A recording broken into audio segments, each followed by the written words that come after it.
இப்ப இங்க எழுதியிருக்கு இந்த பாருங்க, இது என்ன எழுதிருக்கு படிங்க. அதை சப்தகிரி. அது சப்தகிரின்னா என்னது? எழுத்து ஆங்கிலத்தில் இருக்கு,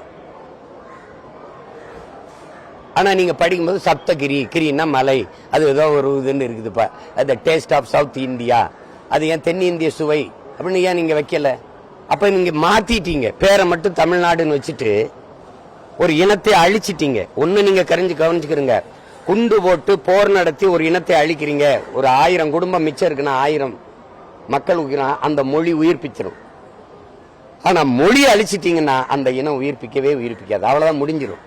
இப்போ போர் நடத்தி ஈழத்துல எங்களை அழிச்சாங்க, ஆனால் எங்கள் இனம் இருக்குது, கொஞ்சம் இருக்குது, எங்க மொழி இருக்குது, அது உயிர்ப்பிச்சுக்கிறோம், அந்த இனம் உயிர்ப்பிச்சுக்கிறோம், பள்ளிக்கு பெருகிறோம். ஆனால் நீ மொழி அழிச்சிட்டீங்கன்னா என் இனம் இல்ல, ஏறக்குறைய அழிஞ்சு போச்சு. இப்ப அழிவின் விளிம்பில் நிற்கிற நாங்க அந்த மொழியை மீட்டுருவாக்கம் செய்ய துடிக்கிறோம். இந்த நிலையில புதிதா மும்மொழின்னா எப்படி? சமஸ்கிருதம் மொத்தமே 26,000 பேர் தான் இந்த நாட்டில் பேசுறாங்கன்னு இருக்குது.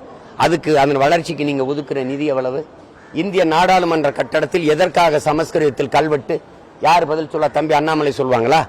உலகத்தின் தொன்மையான மொழி, முதல் மொழி தமிழ், அது எங்க நாட்டில் இருக்குது, எங்களுக்கு பெருமைன்னு பிரதமர் பேசும்போது, இந்திய மொழிகளின் தொன்மையை தமிழிலிருந்து அறியலாம்னு பிரதமர் பேசும்போது, அதுக்கு நேர் எதிர் கருத்தை தம்பி அண்ணாமலை பேசிட்டே வராரு. பிரதமரே எழுத்து பேசுறீங்களா? அப்போ அங்கேயும் அப்ப அவ்வளவு தொன்மையான மொழிக்கு, பெருமையான மொழிக்கு ஏன் இந்திய நாடாளுமன்றத்துக்குள்ள, இந்த நாட்டின் நாடாளுமன்ற வளாகத்துல கட்டட அந்த இடத்துல கல்வெட்டுல எங்க மொழி இல்ல? ஏன் இல்ல?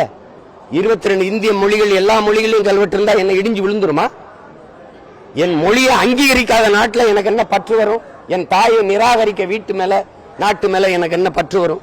சொல்லுங்க நீங்க.